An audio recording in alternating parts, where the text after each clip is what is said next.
I found the phone while transferring wet clothes from the washer to the dryer. A cheap flip phone, the kind you buy at gas stations with prepaid minutes. The kind nobody uses anymore unless they're hiding something. My hand froze on the lint trap. The basement suddenly felt 20 degrees colder. Amber and I had been married for 11 years. We had 2 kids, Tyler, 9, and Emma, 6. We lived in a 4-bedroom colonial in Naperville, Illinois, with a mortgage we could actually afford, and a backyard where we hosted neighborhood barbecues every 4th of July. I worked as a senior project manager at a logistics company. Amber was a physical therapist at a rehabilitation center in Oak Brook, making decent money and genuinely helping people recover from injuries. Or so I thought. The phone was still damp, tucked in the pocket of her workout leggings.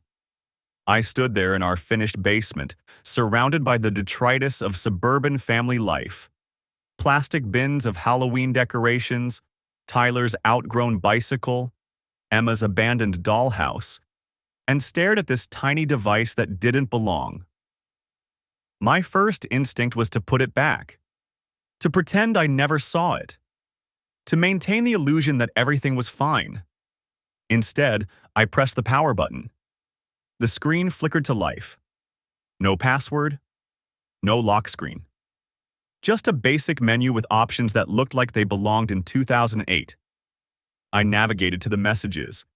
There were hundreds of them, all to and from one number with no name attached. I scrolled to the beginning, my thumb moving faster as my heart rate climbed. Can't wait to see you Thursday. Same place? Last night was incredible. I keep thinking about your hands on me. He suspects nothing. You worry too much. I love you. I know we said we wouldn't say it, but I do. The messages went back 4 months. 4 months of my wife texting another man on a secret phone, arranging meetings, saying things that made my stomach turn. The most recent message was from yesterday. Clinic closed early. My place in 20? Yesterday, Tuesday. I'd been at work sitting through a 3-hour budget meeting while my wife was… I couldn't finish the thought. My legs gave out. I sat down hard on the concrete floor, the damp laundry forgotten in the washer behind me. The phone felt radioactive in my hand, but I couldn't stop reading.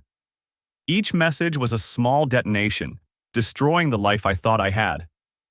There were pictures, too. Nothing explicit, thankfully. Or maybe that would have been easier, cleaner, more definitive. Instead, there were photos of Amber in clothes I recognized, smiling at the camera in ways I hadn't seen in years. Selfies taken in unfamiliar rooms, a shot of 2 wine glasses on a table, her hand visible with the wedding ring I'd saved for 6 months to buy. The ring was still there in every photo. She hadn't even bothered to take it off. I heard footsteps upstairs. The kids were home from school. Emma's voice carried down through the heating vents, asking for a snack. Amber's response was cheerful, patient. Mom of the year.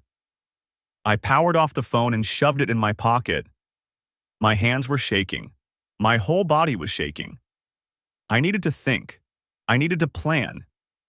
I needed to not fall apart in the basement while my children ate goldfish crackers upstairs and my wife pretended everything was normal. I stood up, forced my breathing to slow, and climbed the stairs. Amber was in the kitchen, slicing an apple for Emma.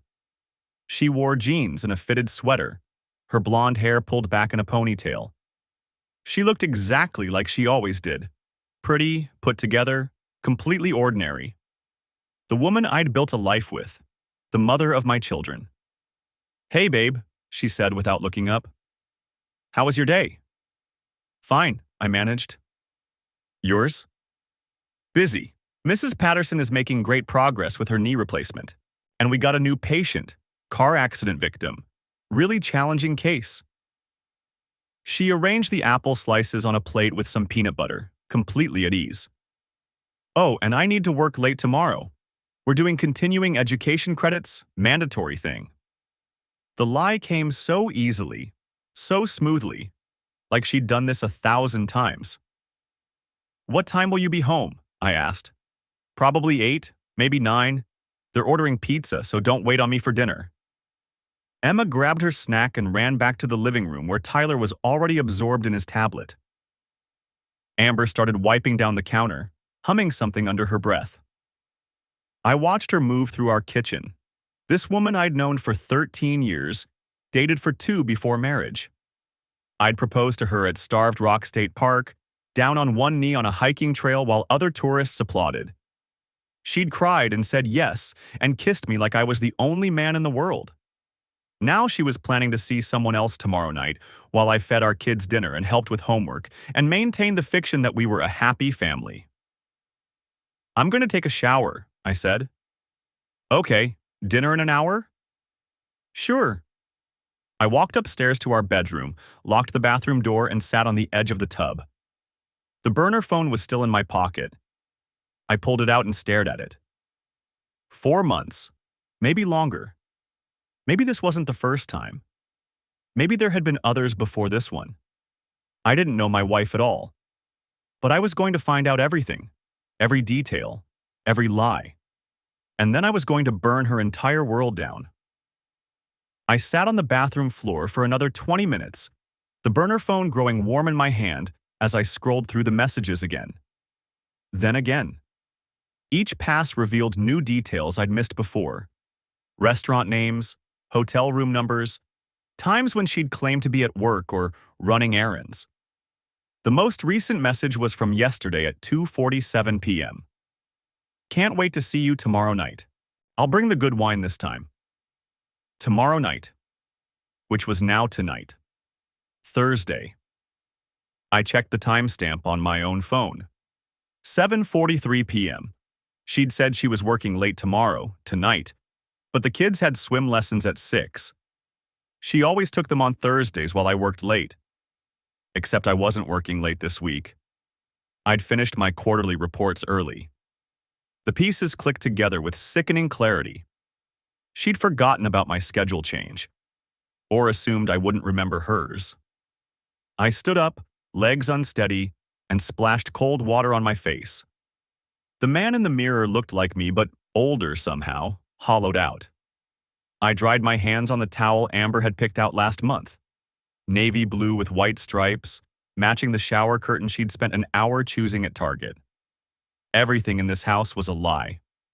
I unlocked the bathroom door and walked back to the kitchen. Tyler was still on his tablet, Emma was coloring at the table, and Amber stood at the sink rinsing dishes. The picture of domestic normalcy. You okay? She asked without turning around. You were in there a while. Yeah, fine. Stomach thing. She glanced over her shoulder, concerned. There's Pepto in the medicine cabinet if you need it. I'm good. I sat down at the table across from Emma, who was drawing what appeared to be a purple dinosaur eating a rainbow. The burner phone felt like it weighed 50 pounds in my pocket. Daddy, do you like my dinosaur? Emma held up her drawing. It's beautiful, sweetheart. Amber finished the dishes and dried her hands. I'm going to get ready for bed. Early morning tomorrow. Thought you were working late tomorrow. She didn't miss a beat. I am, but I have a 7 a.m. eval with a new patient, so I need to be there early to review the file. The lie came out smooth as glass. She'd probably been practicing it all day. Right, I said. I forgot. She kissed the top of Emma's head, then Tyler's, then came around to me. I forced myself not to flinch when her lips touched my forehead. Her perfume, the one I'd bought her for Christmas, made my stomach turn. Don't stay up too late, she said. I waited until I heard the bedroom door close upstairs. Then I took out the burner phone again and scrolled back through the messages, looking for anything that might tell me who this person was. Most of the texts were saved under J in the contacts. Just a letter. Smart. But people slip up. They always do. I found it in a message from 6 weeks ago. Running late. Meeting went long at the airport. Be there by 8. The airport. I scrolled further. More references. Flight got delayed. Might not make it tonight. Layover in Denver. Thinking about you. Back in Atlanta tomorrow. Can you get away? A pilot. She was sleeping with a pilot. The next message confirmed it. I hate these long hauls. 3 days without seeing you is too long. I set the phone down on the table, careful to keep it out of Emma's line of sight. My hands were shaking again. A pilot meant irregular schedules, overnight stays, built-in alibis. It meant this could have been going on longer than 4 months. It meant every time she'd said she was working late, every weekend shift, every conference or training seminar could have been a lie. I pulled out my own phone and opened our shared calendar. Amber's schedule was color-coded in purple. I started scrolling backward, looking for patterns. There. 3 months ago, a weekend continuing education seminar in Indianapolis. 2 months ago, an overnight team-building retreat at some resort in Wisconsin.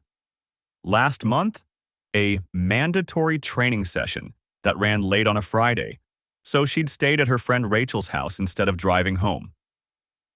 Rachel. I pulled up Rachel's contact and typed out a message. Hey, quick question. What was the name of that restaurant you and Amber went to last month after her training thing? She keeps talking about it, and I wanted to surprise her with takeout. The response came back in less than a minute. What training thing? My thumb hovered over the screen. The one where she stayed at your place instead of driving home late? 3 dots appeared, disappeared, appeared again. Brian, I haven't seen Amber in like 2 months.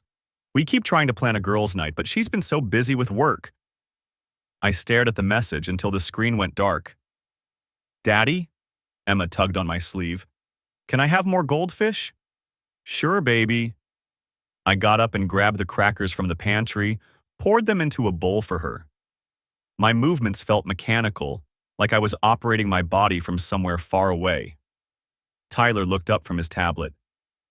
Dad, can I play one more level before bed? Yeah, one more. I walked to the living room window and looked out at our street. The Johnsons' house across the way had their porch light on. The Patels next door had their TV flickering blue through the curtains. Normal people living normal lives, unaware that the world could collapse in the time it took to transfer laundry. I pulled up the burner phone again and found the message with the hotel room number. The Sheraton in downtown Chicago, room 847. That was from last Tuesday. I'd been at Emma's parent-teacher conference. Amber had said she was covering a late shift. I opened a new browser tab on my phone and searched for the Sheraton's address.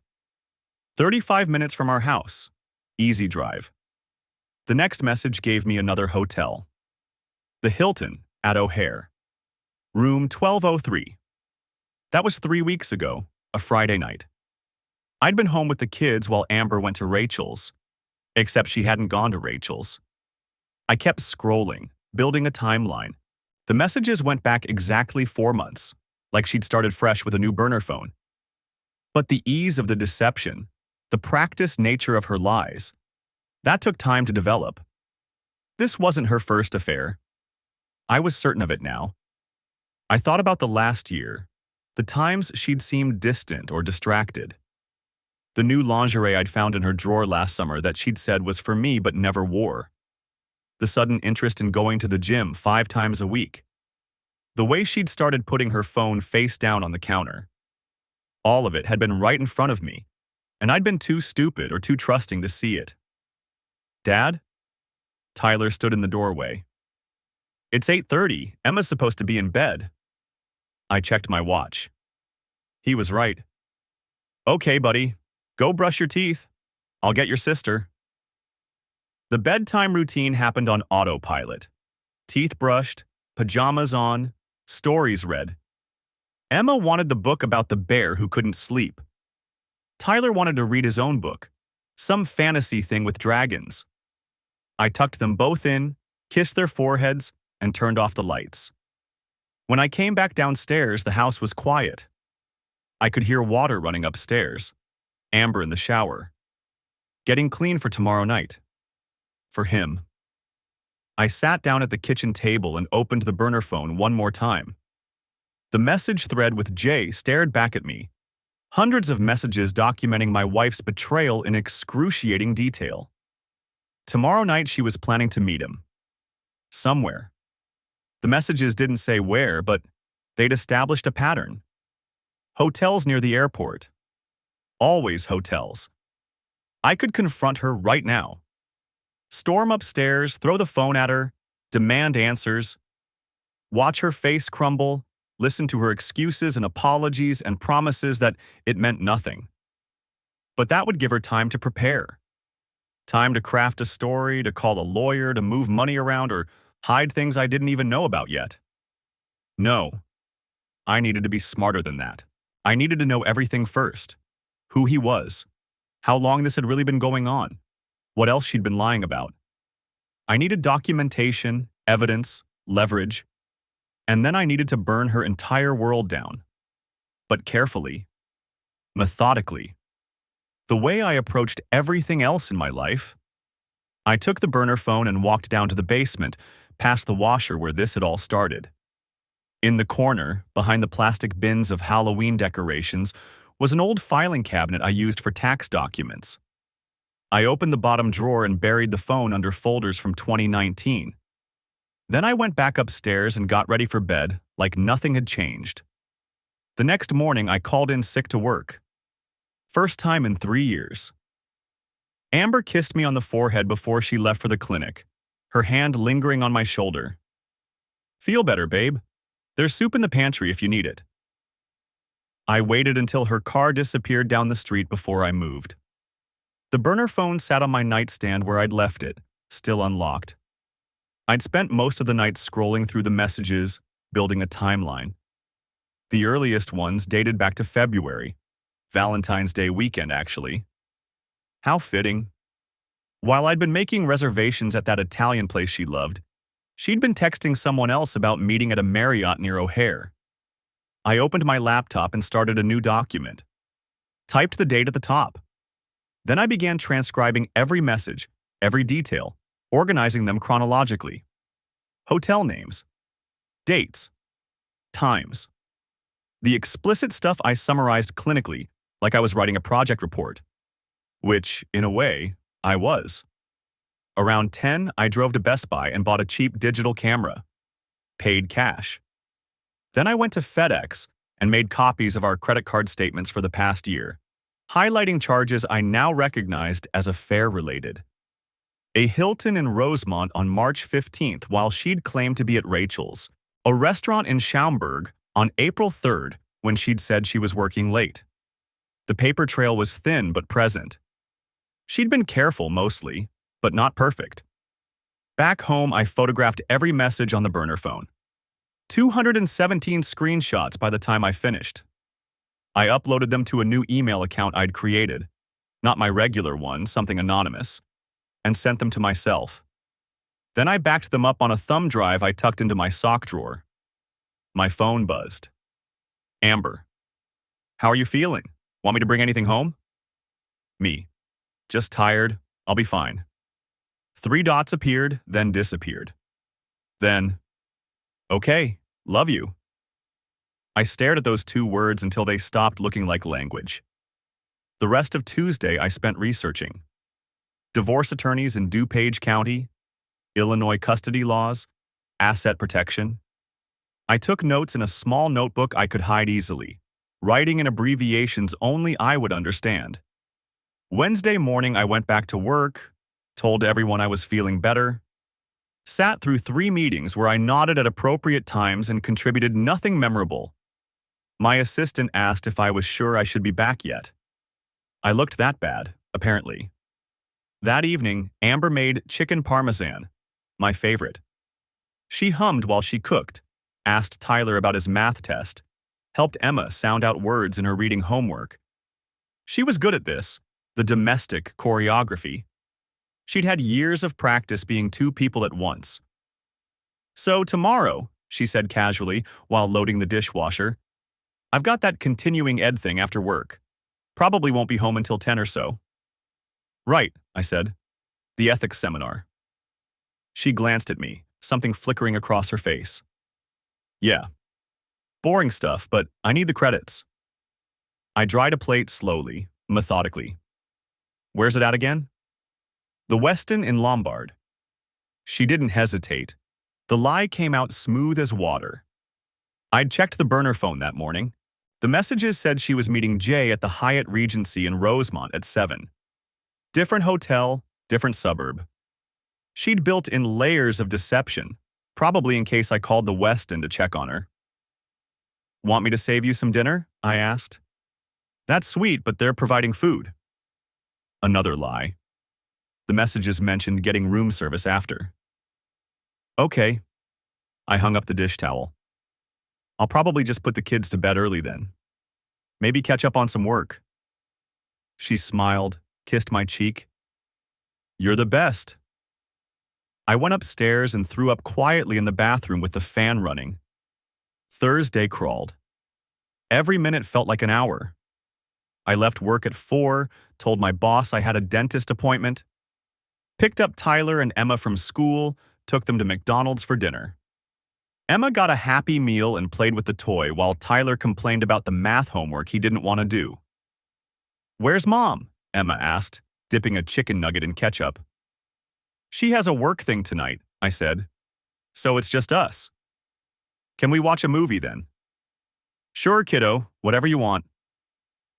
We got home at 6. I set them up with Encanto in the living room, then went to the bedroom and pulled out the burner phone. New messages had appeared. Jay, room 847. Can't wait to see you. Amber, leaving now, 30 minutes. Jay, I'll be ready. My hands were steady as I opened my laptop and pulled up a browser. The Hyatt Regency O'Hare had a website with a virtual tour. I studied the layout, the parking garage, the lobby. Then I checked Google Maps for the drive time. 28 minutes from our house. I could be there in 45 if I left now. The thought crystallized suddenly, sharp and clear. I could drive there, walk into that hotel, take the elevator to the 8th floor, knock on room 847, see his face, her face, catch them in the act. My heart hammered. The fantasy played out in vivid detail. Her shock, his confusion, the scene I could make, the satisfaction of destroying their little bubble of secrecy right there in real time. But then what? I'd blow my advantage. She'd know I knew. She'd lawyer up immediately, start hiding assets, craft her narrative. I'd lose the element of surprise, the time I needed to prepare properly.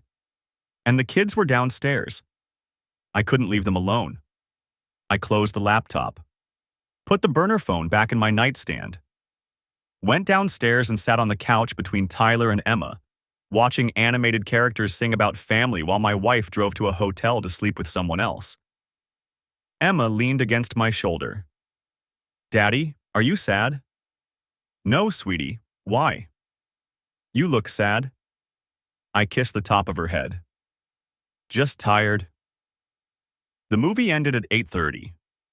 I shepherded them through teeth brushing and pajamas, read Emma 2 chapters of Charlotte's Web, checked Tyler's math homework. Normal dad things. Things I'd done 1,000 times. By 9:15, both kids were asleep. I sat in the dark living room with the burner phone, watching new messages appear. Amber, that was amazing. Jay, you're amazing. Wish you could stay all night. Amber, me too. But I need to get home before it gets too late. Jay, I know. When can I see you again? Amber, next week, I'll figure something out. Jay, I'm in love with you. Amber, I know, me too. I set the phone down carefully, afraid I might crush it in my fist. At 10:40, I heard her car in the driveway. I was in bed with the lights off, facing away from her side. She moved quietly through the dark, undressing in the bathroom. The shower ran for 15 minutes. When she slipped into bed, her hair was damp and she smelled like hotel shampoo. You awake? She whispered. I didn't answer. She settled in, her breathing evening out within minutes. I lay there until 3 in the morning, staring at the wall, planning. Friday morning, I was up before her alarm. Made coffee, packed the kids' lunches, acted like everything was fine. Amber came downstairs in her scrubs, accepted the coffee mug I handed her with a grateful smile. "How was the seminar?" I asked. "Boring but necessary." She sipped her coffee. "How are the kids?" "Good. We watched a movie." "Sweet." She checked her phone, typed something quickly, probably texting him. "I've got a full schedule today. Might be home a little late." "No problem." She kissed me goodbye. I watched her leave. Then I called my office and took another sick day. Told them I was still fighting whatever bug I'd had earlier in the week. I had work to do. The name Jay had been bothering me. The messages referenced flights, layovers, schedules. He was definitely a pilot. But which airline? Which routes? I opened the burner phone and started searching for clues. One message from March mentioned the Phoenix turnaround. Another from April referenced getting stuck in Denver overnight. June had something about the new 737s. I pulled up flight tracking websites and started cross-referencing. United had a major hub at O'Hare, so did American. Both flew 737s to Phoenix and Denver. Then I found it, a message from May where Amber had written, "Be safe on the red-eye. I'll be thinking about you." And Jay had responded, "United 1247 to LAX. Should be smooth. Miss you already." United Flight 1247. I looked it up. Daily red-eye from O'Hare to Los Angeles, departing at 11:45 p.m. I had his airline. Now I needed his name. The Atlanta airport was a mistake from the moment I stepped through the security checkpoint. Business trips to the Southeast Regional Office usually felt routine, a necessary inconvenience that came with the promotion to senior project manager. But this time, walking through the same concourse where Amber had probably passed through dozens of times to meet him, I felt my jaw tighten with every step. My return flight didn't leave for 3 hours. The meeting had wrapped early, and I'd considered catching an earlier connection, but something kept me rooted here. Maybe it was the perverse curiosity of seeing the place where their affair had flourished in transit. Maybe I just needed to understand the geography of betrayal. The Delta Sky Club lounge appeared on my left, its frosted glass doors promising refuge from the terminal crowds. I'd never bothered with lounge access before, seemed like an unnecessary expense. But the company had upgraded my membership last quarter. I scanned my boarding pass and walked into the quiet hum of business travelers nursing overpriced drinks and staring at laptops. The bartender looked up as I approached. Mid-30s, dark hair pulled into a low bun, name tag reading Jessica. She had the practiced smile of someone who'd mastered the art of friendly detachment. "What can I get you?" "Maker's Mark. Neat." She poured with the efficiency of repetition, setting the glass on a cocktail napkin. I took a sip, letting the burn settle in my chest, and watched the planes taxi outside the floor-to-ceiling windows. Somewhere out there, Jay was probably preparing for another flight. Maybe to Phoenix. Maybe to somewhere Amber would meet him. "Long day?" Jessica asked, wiping down the bar with a white cloth. "Long month." She nodded with the understanding of someone who'd heard 1,000 variations of the same complaint. "Atlanta layovers will do that to you." "You work here often?" 5 days a week. Been here 3 years." She gestured toward the windows. "You start to recognize the regulars, the pilots, the flight attendants. Some of them practically live in this lounge between flights." Something in her tone caught my attention. Not quite bitter, but edged with knowledge. "Sounds like you've seen some things," I said, keeping my voice casual. Jessica glanced around the lounge. Only a handful of other travelers, all absorbed in their own worlds. She leaned against the bar, lowering her voice slightly. "You have no idea. This place is like a soap opera sometimes. People think because they're away from home, the normal rules don't apply." I took another sip. "What do you mean?" She hesitated, then seemed to decide I was trustworthy enough. There's this one pilot, United guy, comes through here twice a week, always on the Phoenix to LAX rotation. Good looking, knows it. He's got this whole system worked out. My pulse quickened, but I kept my expression neutral. System. He meets up with this woman, not a flight attendant. I'd recognize the uniform. Regular civilian, always dressed nice. Blonde, early 30s. They've got a routine. He texts her his layover schedule. She flies in to meet him, and they disappear into the VIP room for an hour or two. The bourbon turned to acid in my stomach. VIP room? Yeah, the private area in the back. Supposed to be for conference calls and business meetings, but… She shrugged. Let's just say some people use it for other purposes. We're supposed to pretend we don't notice. And you're sure they're… Positive. I've seen them going in there. The way they look at each other. The way she touches his arm. Plus, one time I had to bring them drinks. Found them on the couch, her shoes off, his jacket on the floor. They weren't having a business meeting. I forced myself to breathe normally. How do you know what flight he's on? He charges everything to his frequent flyer account. The drinks, the VIP room rental, everything. I see the tabs. Captain Jason Whitmore, United Airlines. Must have 1 million miles racked up by now. Jason Whitmore. Finally, a full name. Finally, a face I could attach to the messages I'd been reading for days. And the woman? I asked. Jessica refilled my glass without my asking. Never got her name. She always pays cash for her own drinks when she's waiting for him. But she's here a lot. At least twice a month, sometimes more. Twice a month. That aligned with the pattern I'd documented from Amber's credit card statements.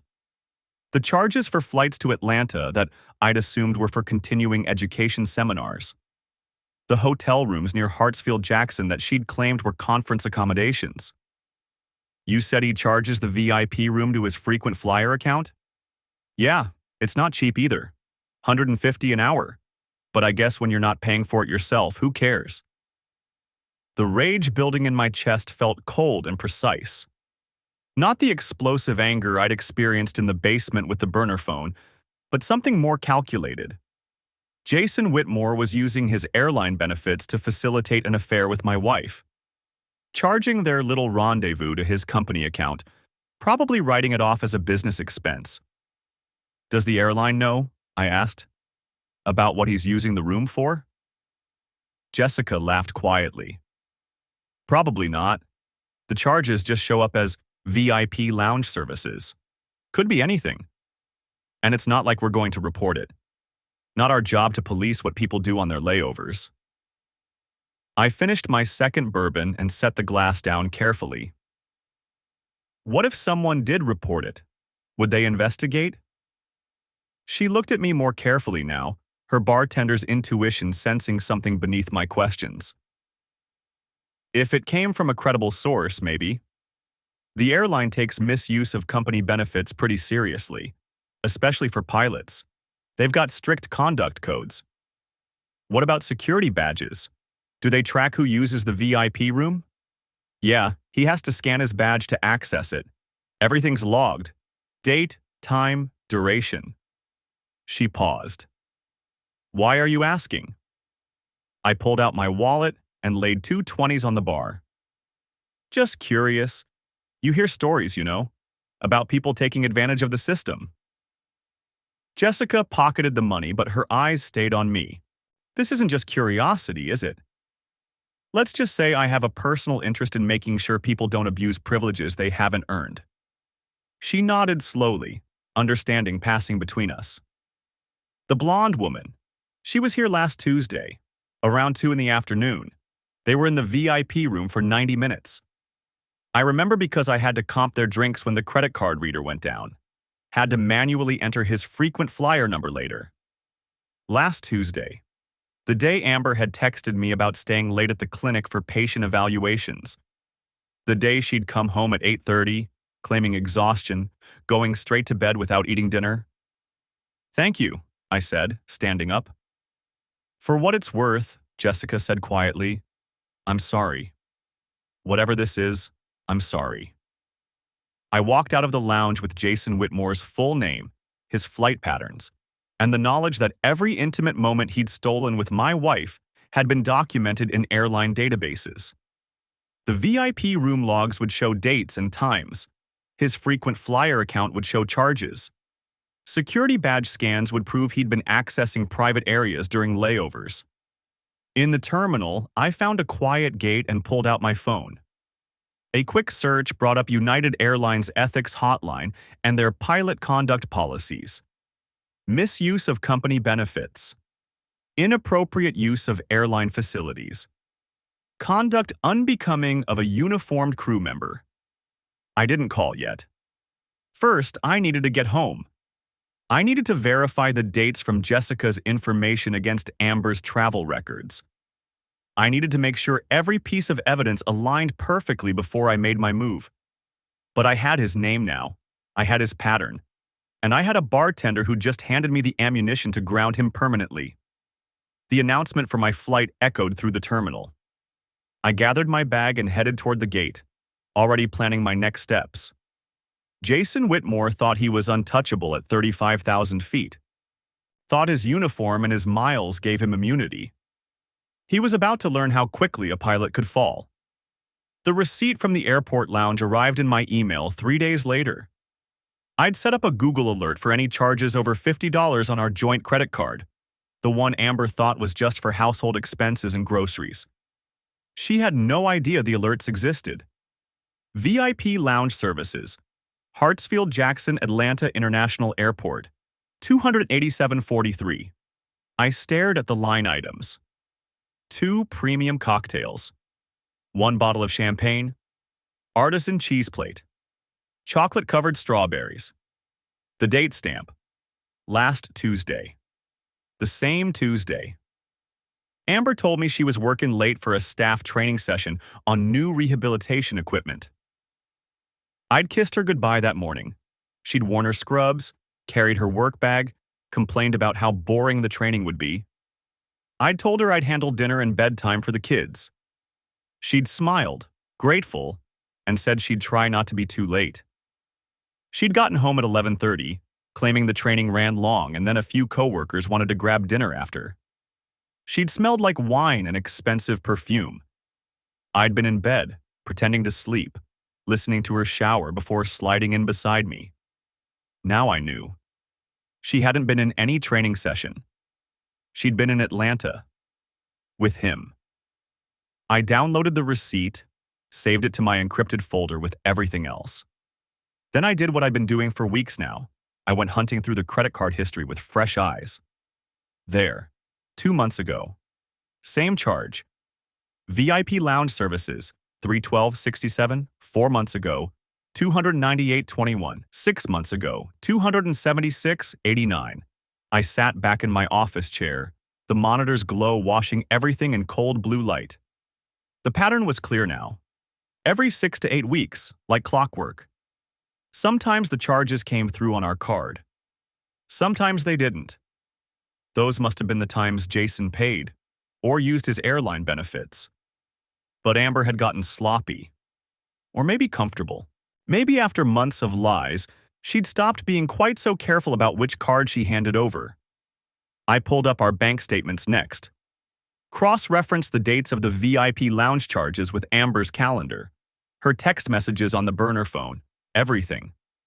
Every single time there was a cover story, staff training, continuing education seminar, dinner with Rachel, girls' night with coworkers. Her mother needed help with something. Every single time I'd believed her. The basement felt too quiet. Upstairs, I could hear Emma's footsteps, Tyler's video game sounds bleeding through the ceiling. Normal Wednesday evening. Amber was actually at work today. I'd verified it. Called the rehab center, pretending to be a patient's family member, asking about her schedule. I printed the most recent receipt. High-quality photo paper, full color. Then I pulled up our joint credit card account and scheduled a payment to Amber's personal card, the one in her name only, the one she used for her own purchases. 28743. Memo line. VIP Lounge, Atlanta. The payment would process tonight. She'd get the notification tomorrow morning. But that wasn't enough. I drove to Walgreens, bought the brightest red lipstick they had. Back home, I waited until the kids were asleep, until I heard Amber's car pull into the garage. She was working late tonight, legitimately this time. I went to our bedroom, pressed my lips against the lipstick, then against the receipt. Once, twice, 3 times. Perfect kiss marks, bright and mocking, scattered across the itemized charges. I placed it on her pillow, right where her head would rest. Then I went downstairs, settled onto the couch, and waited. She found it at 11:47 p.m. I heard her footsteps stop, heard the silence stretch out. Then her voice, tight and strange. "Brian, can you come up here?" I took my time. Climbed the stairs slowly. Found her standing in our bedroom doorway, the receipt in her hand, her face drained of color. "What is this?" I looked at her. Really looked at her. The woman I'd shared a bed with for 11 years. The mother of my children. The physical therapist who helped people recover from injuries, who smiled at neighborhood barbecues, who volunteered at the kids' school. The woman who'd been flying to Atlanta to drink champagne and eat chocolate-covered strawberries with her pilot boyfriend in airport VIP lounges. "It's a receipt," I said. "From the joint credit card. I thought you should know what you're spending our money on." Her hand trembled. "Brian, I can explain." "Can you?" I kept my voice level. Calm. "Because I'd love to hear the explanation for the VIP lounge charges. This one. And the one from 2 months ago. And 4 months ago. And 6 months ago." She opened her mouth. Closed it. The receipt fluttered in her shaking grip. "The kiss marks are a nice touch, right?" I continued. "I thought they matched the occasion. Romantic drinks, champagne, strawberries. Very thoughtful of you to charge it to our account. The one we use for Tyler's soccer fees and Emma's dance classes." "How did you—" She stopped herself. "How did I know?" I smiled. It felt like broken glass in my face. "I know everything, Amber. Jason Whitmore, United Airlines pilot. The burner phone in your gym bag. The hotels. The lies. Every single one of them." She swayed, grabbed the doorframe. "I charged your personal card for the exact amount," I said. "Consider it a reimbursement to the family fund. Wouldn't want the kids' college savings paying for your affair." "Brian, please." "I'm sleeping in the guest room," I said. "Don't follow me. Don't try to explain. I'm not interested."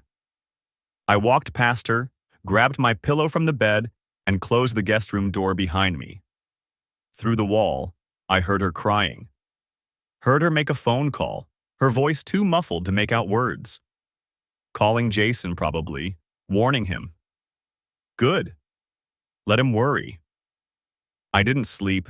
I lay in the guest room bed, staring at the ceiling, listening to Amber's muffled sobs finally fade into silence around 2 a.m. My phone sat on the nightstand. I'd already drafted the email. Already attached the documentation, screenshots of messages, the pattern of VIP lounge charges, dates and times cross-referenced with Jason's flight schedules that I'd pulled from United's public crew manifest database. The email was addressed to United Airlines Corporate Security. Subject line: Misuse of company benefits and fraternization concerns. Captain Jason Whitmore. My finger hovered over the send button. Not yet.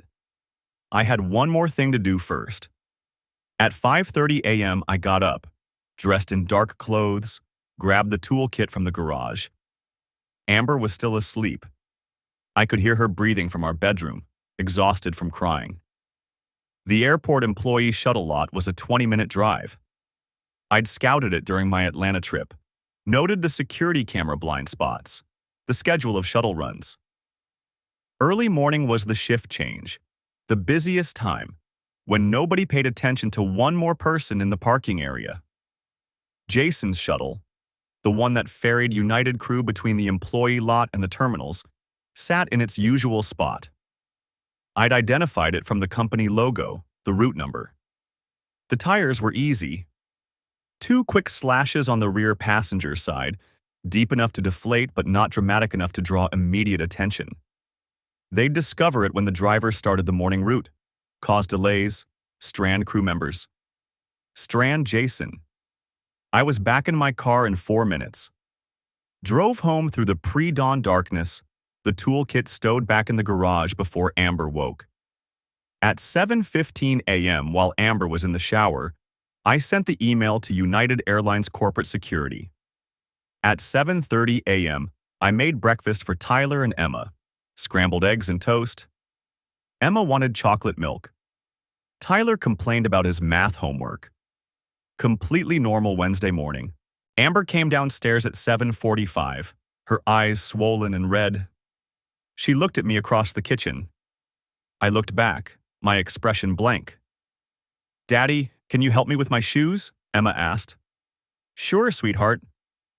I knelt down, tied Emma's sneakers, and didn't look at my wife at all. The United Airlines corporate security email sat in my sent folder like a loaded gun I'd already fired. I couldn't take it back. Didn't want to. 3 days passed. I went to work.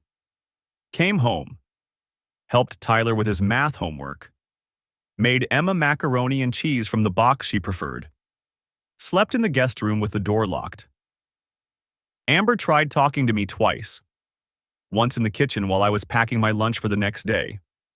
Once outside the bathroom while I was brushing my teeth. I walked away both times without saying a word. She stopped trying after that. The house felt like a stage set. We moved through our routines like actors who'd forgotten we were supposed to be playing a family. Tyler asked why I was sleeping in the other room. I told him I had a cold and didn't want to get anyone sick. He accepted it with the easy trust of a 9-year-old who still believed his parents told the truth. On Thursday morning, my phone rang while I was sitting in traffic on I-88. Unknown number. Atlanta area code. I answered. "Is this Brian Keller?" A woman's voice, professional but uncertain. "Speaking." "Hi, this is Jessica, from the Delta Sky Club, in Atlanta?" I pulled into the right lane, suddenly alert. "Jessica. Yeah, I remember. I wasn't sure if I should call, but..." She paused. "Something weird happened yesterday. These 2 people came into the lounge asking questions about me. They showed badges, airline security or something. They wanted to know about serving customers in the VIP room, about charging procedures, about whether I'd seen a specific pilot." My grip tightened on the steering wheel. "What did you tell them?" "The truth. That sometimes pilots bring guests to the VIP room, that charges go through their employee accounts, that I serve whoever comes in. They asked if I remembered a pilot named Jason Whitmore." Another pause. I said maybe, that a lot of pilots come through. They asked about a blonde woman. I said I might have seen someone like that. Did they say anything else? Just that there was an investigation into misuse of company benefits. They asked me to keep the conversation confidential. She laughed nervously. "Which I'm obviously not doing by calling you, but I don't know. You seemed like a decent guy. And after what I told you about the VIP room stuff, I thought maybe... Did you have something to do with this?" I merged onto the exit ramp, buying time. "Why would you think that?" "Because you asked a lot of questions about that pilot, and now suddenly there's an investigation." She wasn't stupid. "Look, I don't know what's going on in your life and it's none of my business, but those security people made it clear this is serious. If there's something I should know..." "You don't know anything," I said. "You served customers. You answered questions honestly. That's it." "Okay." She didn't sound convinced. "Okay, I wanted to give you a heads up, in case it matters." "It matters. Thank you for calling." "Yeah, well, good luck with whatever this is." She hung up. I sat in the parking lot of my office building for 10 minutes, engine running, heat blasting, thinking through the implications. United was moving fast. They'd already interviewed Jessica, which meant they were taking the complaint seriously. Which meant Jason Whitmore was probably already being questioned. Which meant Amber would know soon, if she didn't already.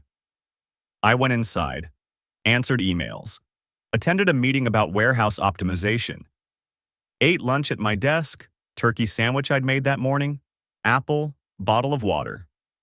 Everything tasted like cardboard. At 2:30, my personal phone buzzed. Text from Amber. "We need to talk. Tonight. Please." I deleted it without responding. At 4:15, another text. "Jason's in trouble at work. Did you do something?" I stared at that one longer. She knew. Of course she knew.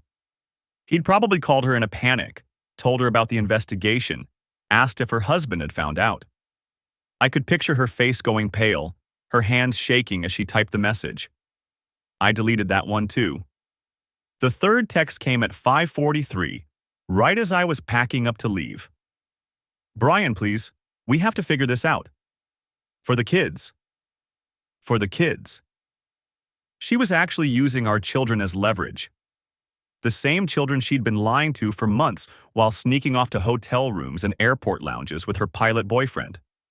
The same children who still thought their mother worked late on Tuesdays for continuing education credits. I typed back, "Lawyer, get one." Then I blocked her number. The drive home took 40 minutes.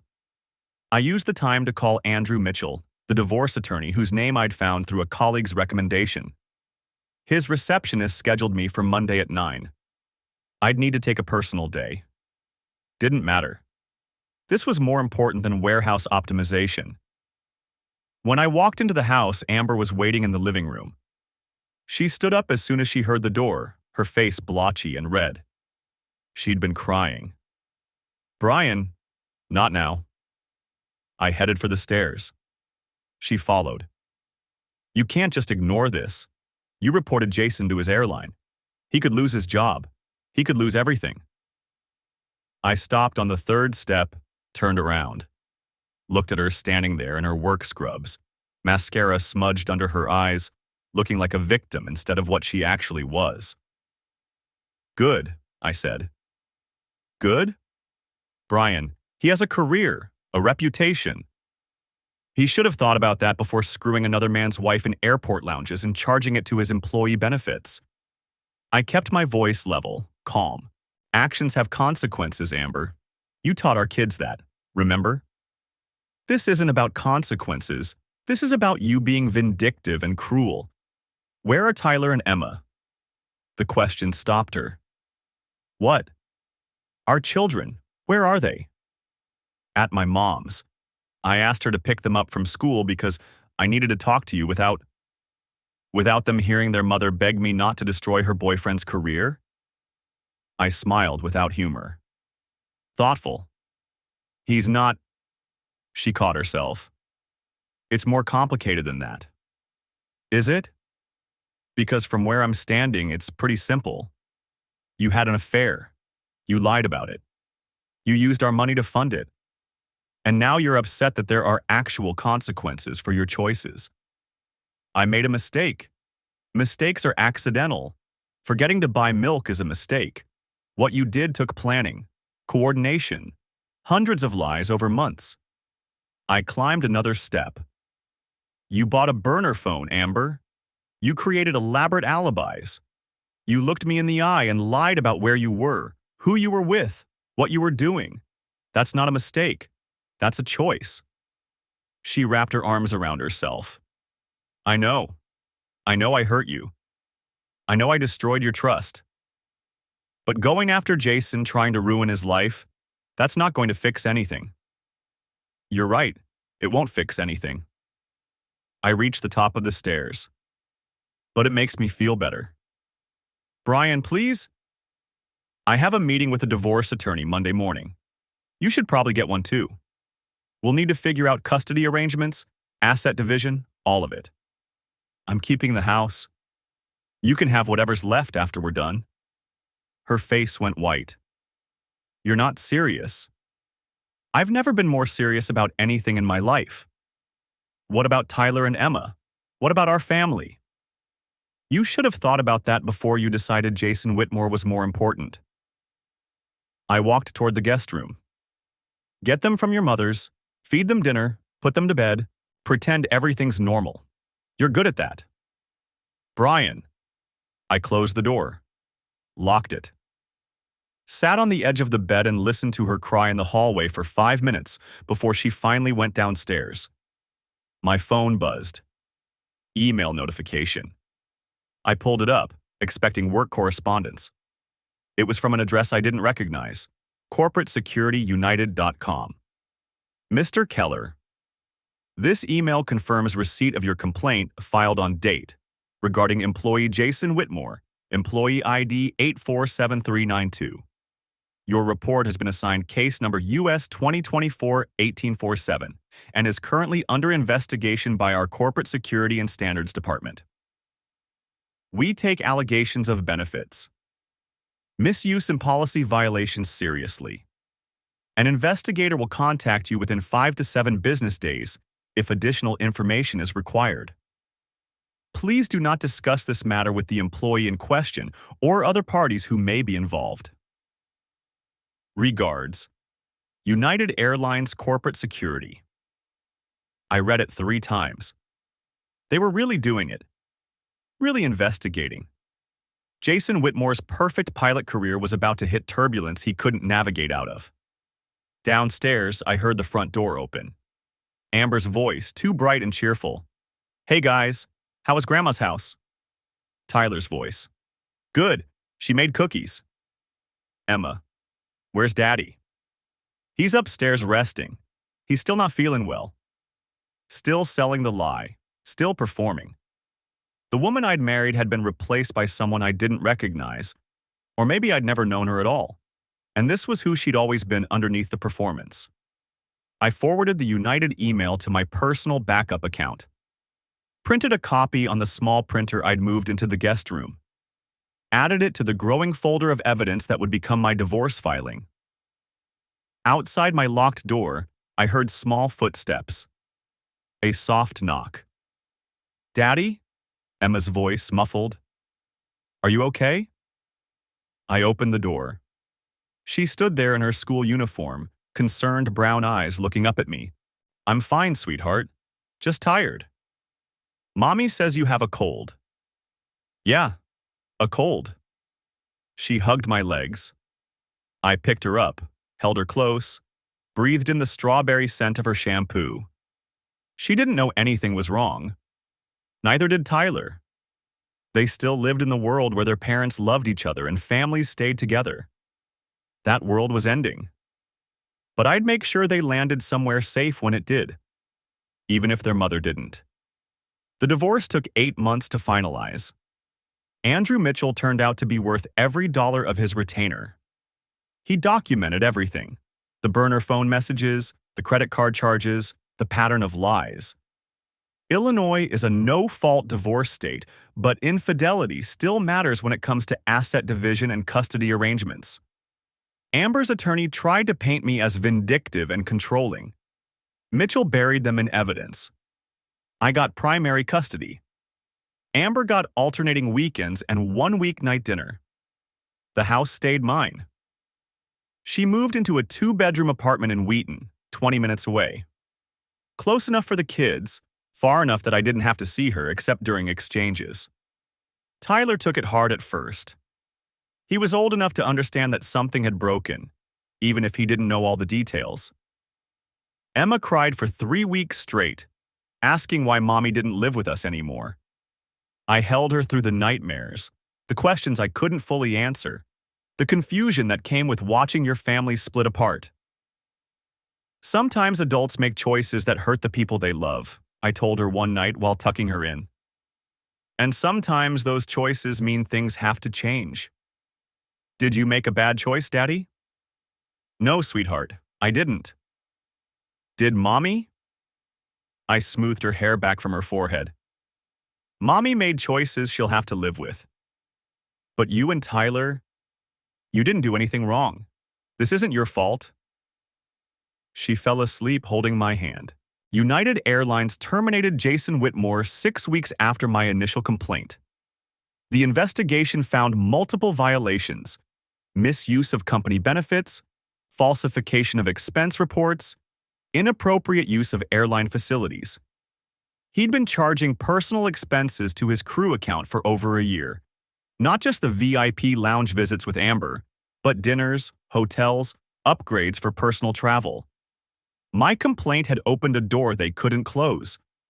I found out through Jessica, who called me one last time to let me know. He came through the lounge last week to clean out his stuff, she said. Looked like someone had run him through a wood chipper. Thought you'd want to know. Thanks for telling me.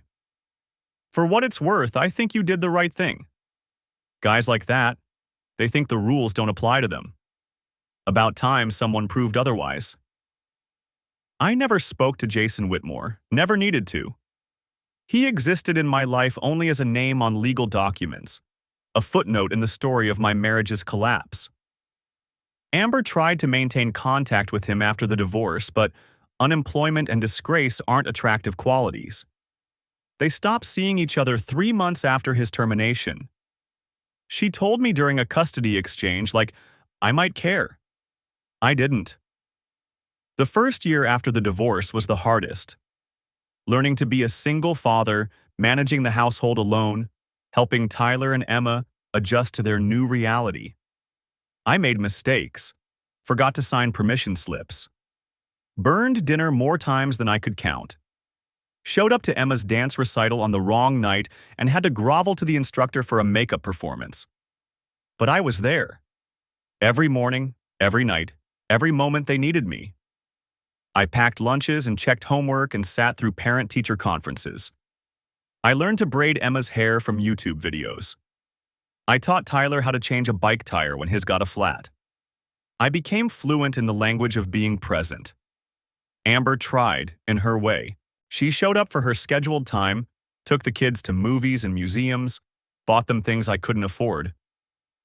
But there was a distance now, a wariness in how Tyler and Emma interacted with her. They loved her. She was still their mother. But trust, once broken, doesn't fully repair. They'd heard enough whispered conversations, picked up enough context clues. Kids are smarter than we give them credit for. 2 years after the divorce, I started dating again. Nothing serious at first. Coffee dates that went nowhere, dinners with women who were perfectly nice but not quite right. Then I met Lauren at a project management conference in Milwaukee. She was a logistics coordinator for a manufacturing company, recently divorced herself, with a 10-year-old son named Christopher. We understood each other in ways that didn't require explanation. The exhaustion of single parenthood. The wariness that comes from being betrayed. The careful rebuilding of trust, brick by brick, conversation by conversation. I'm not looking for perfect, she told me on our 4th date. I'm looking for honest. I can do honest, I said. 3 years after the divorce became final, Lauren and I got married in a small ceremony at a bed and breakfast in Galena. Tyler was my best man. Emma was the flower girl. Christopher carried the rings. It wasn't the fairy tale I'd imagined when I proposed to Amber at Starved Rock all those years ago. It was better, built on reality instead of illusion, on choice instead of assumption. Amber came to Tyler's middle school graduation. She sat 3 rows behind us, her new boyfriend beside her, some accountant she'd met on a dating app. We were polite, cordial. 2 people who used to know each other, connected now only by the children we'd created together. After the ceremony, while Tyler posed for photos with his friends, Emma tugged on my sleeve. Dad, are you happy?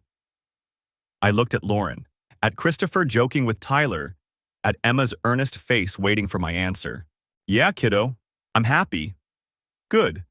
You deserve to be happy. She ran off to join her brother, and I stood there in the parking lot of Jefferson Middle School, watching my kids laugh in the June sunshine, and realized she was right. I think about the burner phone sometimes. That moment in the basement when everything changed, when the life I thought I had revealed itself as fiction.